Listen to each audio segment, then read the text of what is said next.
Today we're tackling a common question that every smart TV owner has at some point. How do you switch HDMI inputs on your smart TV? Whether you're switching between your gaming console, streaming device, or Blu-ray player, we'll walk you through the simple steps to change HDMI inputs on your Roku TV.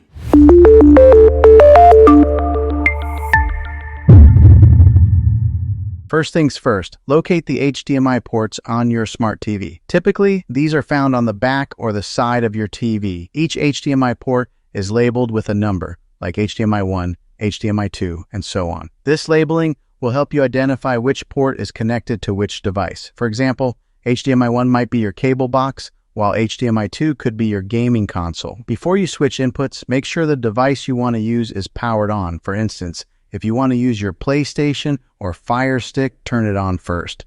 This ensures your TV can detect the active device when you switch inputs.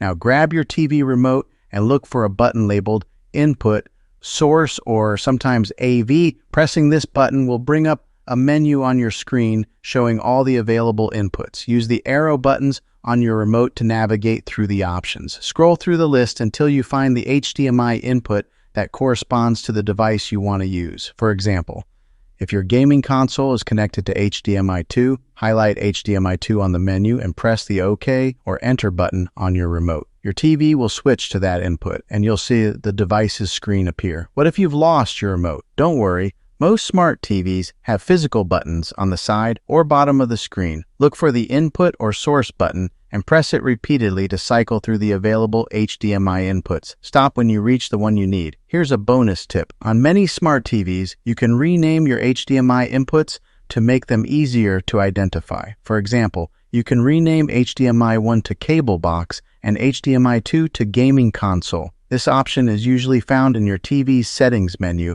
under input labels or source names. And that's it. Switching HDMI inputs on your smart TV is quick and easy, whether you're using a remote or not. Now you can seamlessly jump between all your devices and enjoy your favorite shows, games, and more. If you found this guide helpful, make sure to give this video a thumbs up and subscribe to the channel for more smart TV tips and tricks. Have any other questions about your smart TV? Drop them in the comments below and we'll cover them in a future video. Thanks for watching, and we'll see you next time.